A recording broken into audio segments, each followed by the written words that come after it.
Welcome back to our show once again. My name is Mrs. Augustina Anyanwu, and help me welcome my friend Ezemma. Welcome back to our sweet home Africa. It's a pleasure to have you as our viewer again. So we have another topic today. Our topic today is living with your relatives in diaspora. Africans, we love to live with our relatives, which is beautiful.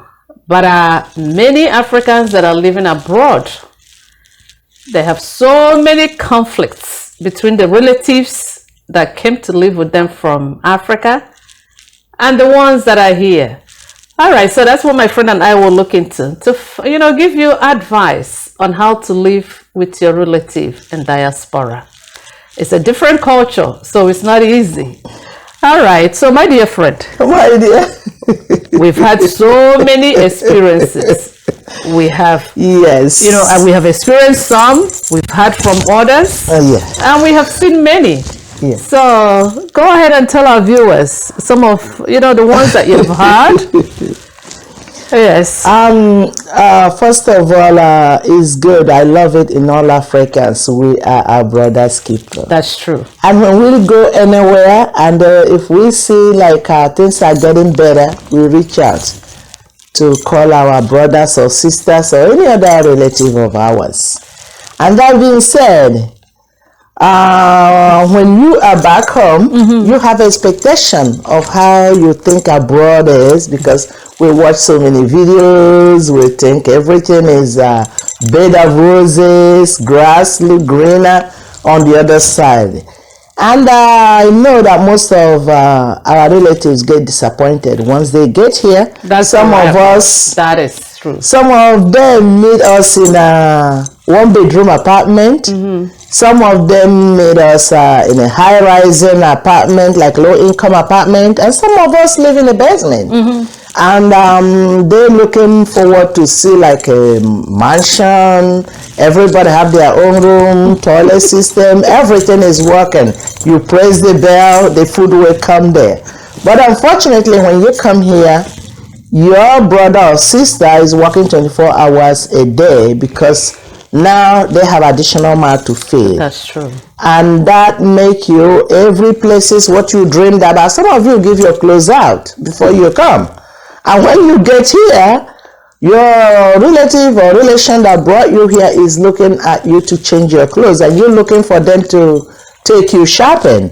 And they're thinking about how to make ends meet, because now there's additional mouth to feed. So from there, you start developing some kind of, oh, you should have left me there. Oh, I didn't know you brought me here to make me suffer. Oh, why am I not getting a job? Because they didn't tell you those process. Because some of us come because we see opportunity, somebody to bring us over here. Not that when we come right away, there's a job waiting for us. My dear, I have to let you get into this. Wow, my friend, I love how you dived in, because actually you went to all the points, and I love it because you touched almost all the areas already. It's amazing, and I like the compliment that you gave at the beginning, that you gave, that Africans would love to bring our relatives, which is very, very good, because once you see something good, you will like your relative to benefit from it too. So, and it's very unfortunate what you said in terms of expectations. A lot of relatives that come from, outside the countries, I mean Africa mostly, because we're concentrating on Africa for now, they come with great expectation. They think that you pick money on the floor. On the tree. Money tree. Exactly. And unfortunately, it's not that their relatives don't tell them the truth. Because what we have understood is that when you explain to people at home how life is over here, they don't believe you. They think you don't want them to come. Exactly. They said, oh, you're there, you don't want them to come. But you try to, prepare them ahead of time on what they're going to, see when they come here. but it goes into deaf ears until they land here. So our advice is this, our viewers in Africa, when you're coming to meet your relative, number one, be very appreciative that this person made such an effort to go and get you from Africa. They're thinking that life will be better for you. That's why they brought you. So they didn't bring you here to punish you. And even for them to bring you to their house, just like my friend said, that means they have to work extra to feed you. And many people compromise in terms of their children. They can live in a small place and then they will cluster their children. Maybe 2 of them will be in one room to make room for their relative that is coming from Africa. So these things are the first thing that you have to have in your mind, that my relative that is bringing me means that she loves me or he loves me. And that's why he or she is doing that. So when you get here, my brothers and sisters from Africa, you know, here they said sometimes people say chill out, that means relax. The first thing that you have to do is to relax and study the area. Look at people and see what I mean is that the first thing that I tell people is this: once you land here and you find out that your relative is not living in a mansion, that she or he is living in a small place, that's the first one. I mean, the first point or the first key that will tell you that if they are wealthy, I think they would have been living in a bigger place. So when you have this expectation like, oh, you know, my aunt is supposed to do this for me, my uncle is supposed to do this for me, are you looking at them as if they're foolish? Because if they had the money, they would have, you know, taken care of themselves. So that's the first clue that would tell you that things are not as beautiful or as easy for them as you expected before you came. So that's the first thing that you have to do. And then here, even to get into the system, looking for a job and everything, there's no job that they have that is waiting for you. Many of them do not have companies. Like I said, I mean, if you come in and your brother said, okay, go to my office or go to my company, then you know they have their own companies. But many of them don't. No, they don't. So you have to mellow down and then take time to find your own job. And then once you find a job, if you have to move for one reason or the other, oh, now you're starting earning money. I'm going for... Go ahead. Okay. I wanted to throw it back to you, but do you want me to keep on going? It's okay. Throw it back at me. I'll get it. All right. So once you get your job, what I tell people actually, the first thing that you're supposed to do, you know, based on African culture, even your first salary, you give it to your relative. Not like all of it. You can give a little bit to them and say, thank you so much, uncle, for bringing me. Thank you, aunt, for bringing me. And then if you want to start saving money to move, save it with gratitude. Don't save it with the fact that, oh, now this is my own money, I'm going to keep it. Well, they didn't do this. Don't forget that they spent a lot of money even to bring you here. So be grateful. Let me throw it back to my friend. I'll come back. Go ahead. Thank you, my friend, because what we are saying in a nutshell is that you have to be grateful. Have a grateful heart, because your higher expectations before you come here, I know when you come, some of them are being demoralized, but all the same, so long as they are living there, functioning, feeding you, according to my friend, you still have to calm down and wait for the process, because for them not to say, okay, go look for a job here, go look for a job there. They know why. Maybe you don't have your appropriate papers to go look for a job. Maybe they're trying to have time because they cannot take off.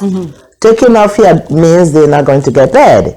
They just want to know the right time and where you can be able to take yourself, because their schedule might not be enough for them to take you to work and bring you back. That's true. So if you have to get a job at a longer place or a distance where you have to take 1 or 2 buses to go. So in a nutshell, appreciate. Try to know how those people are living. And like my friend said, when you get a job and start saving your own money, don't look at them as somebody who don't have. Don't look at them as now you're bigger than them because you didn't start paying your own bills yet. That's true. That is true. So when you're doing that, whether you give them your first pay or your second pay or nothing, no common sense will tell you to help and buy bread or whatever you eat most. or even what you eat most. Buy it when you get paid and put in the kitchen. Because you might give them money, they say, no, don't worry. Because myself, I for one, I had experience. This one didn't even get a job. It's a relation of mine. But she told them that I collect her money whenever she get paid. And God knows that she don't even have a job. Talk about me and my husband collecting all the money from her. I don't know what she promised people at home or her friends. She's not doing it because according to her, when she get paid, we collect her money. She did not even get a job. She don't have social security number yet. So that's where the problem is. Before you promise people what you will do for them, and ask parents to start get foundation ready, because now you're going.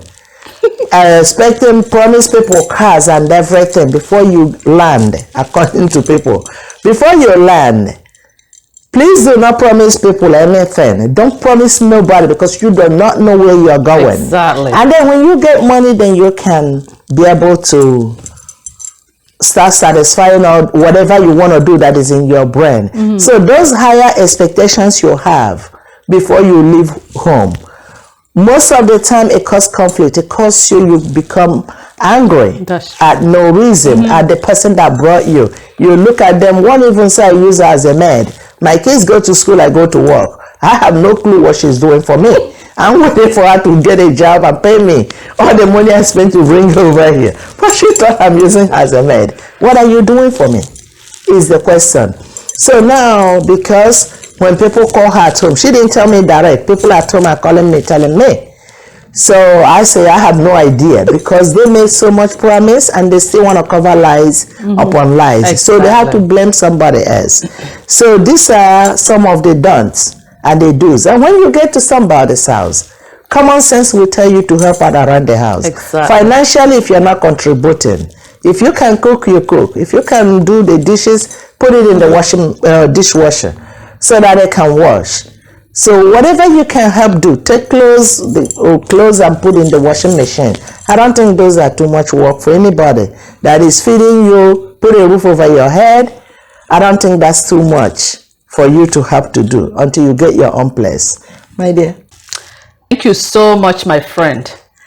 All right, so the area that I'm going to go into is, let's say, when these relatives are ready to move. One, I will advise the relative in diaspora, the one that brought the person. It's okay for your relative to move when they're ready to move. You have done your own part well. So separation, this is another area that I really want to, zero on with Africans. Africans don't like separation. What I mean separation is relative separation. Whenever a relative said, oh, I am moving, they get mad and they said, where are you going? Where are you going? When you keep people longer than how long they want to stay with you, then you start having conflict. They overstay their welcome too. That's the right word that I'm looking for. So don't keep them beyond their expectation.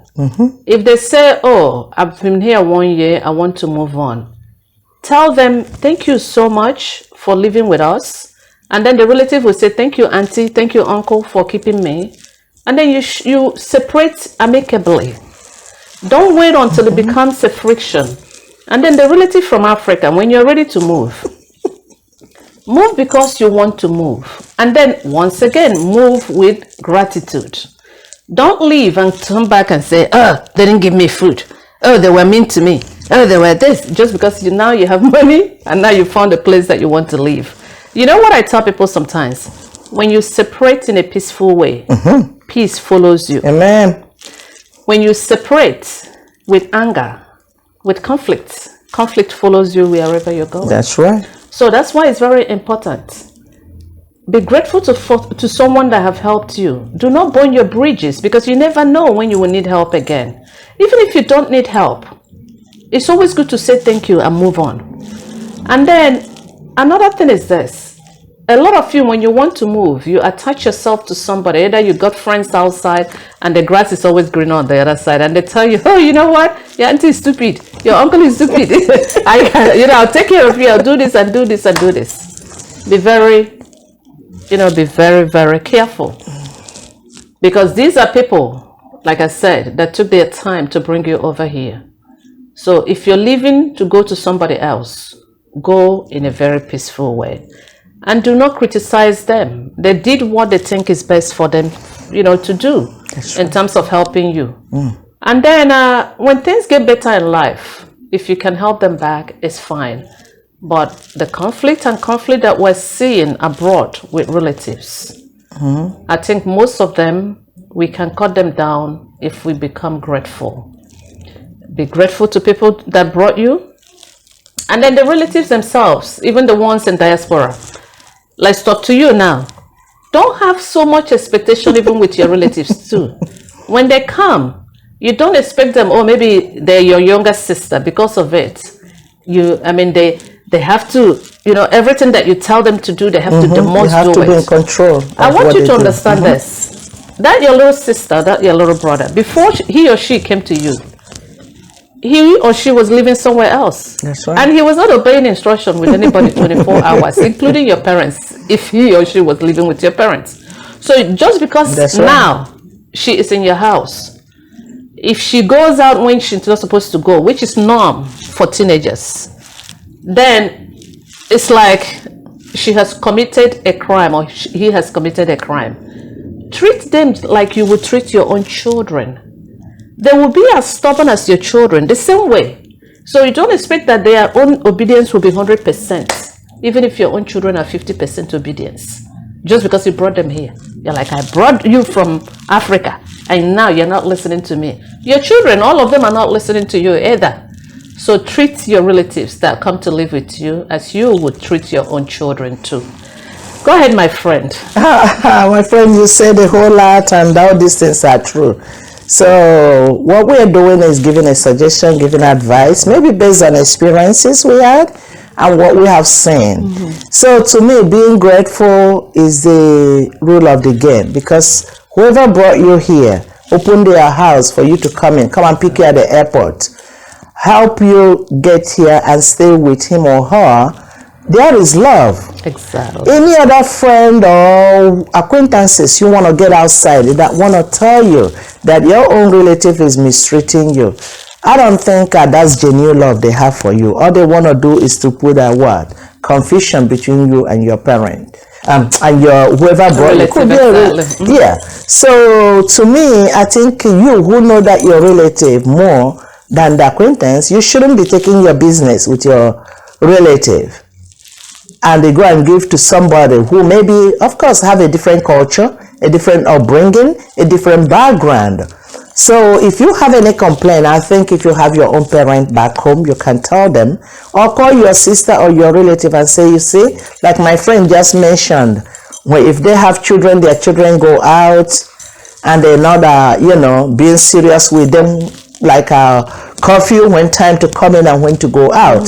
But you come, maybe I don't know when you came over, maybe you're there less than a year, but it's the responsibility of that your older or younger sibling that been here before you to let you know what this place is all about and how you walk and talk out there, because there's something that your maybe nephew or niece will do because they were born here. They can get in so much trouble. But if you that just came, maybe your papers are not steady and whatever, if you start walking around like that, you might get in a bigger trouble that can land you back where you came from. So all those things we have to have it at the back of our mind and know, is my sibling being selfish? Is he being overprotective? Overprotective, that's what my friend is saying. I don't think it's too great. You got to give them a free hand so they can find certain things on their own. But that being said, being grateful when you're moving, because I had some people that the day they move, I was at work. I have two different people. They move. Somebody I know came and they moved them. And the other one said, oh, I'm going to, my friend is traveling. I just want to go and stay and watch the house for my friend. I said, no trouble. No problem. I didn't know he picked his stuff because he still had the key. He came and picked his things and went out. So the other one just, before I came back, it's three of them, a whole lot of them. So when they got a little money, because they save it while they're living with you, Then they get their own apartment. It's good for you to say, auntie or uncle or my brother, come and see where I'm going to live. Exactly. Because that person been there before you, the person will know the type of way to talk to whoever your new landlord will be, and then get you a better deal, or they will know that somebody who know what they know is behind you. But if you go by yourself, I know somebody who moved out. The landlord say you cannot cook in my house because he rent his room room by room, and then took off the stove. So nobody cooks there. So guess who is there? Those people that come from our country, because they know that they came on their own to look for a place. If your aunt or your uncle who is there before you go there, they know some kind of law to quote for them. They know where to go. They will not do that. They will stop it. But you go there because you want to move out. Friends drag you out. Now you don't know how to go back. So please, do not burn bridges, like my friend said. A relation is a relation. Either way, you all are still heading back the same way. Exactly. You will still give that message if they're going home. They will give you if you're going home.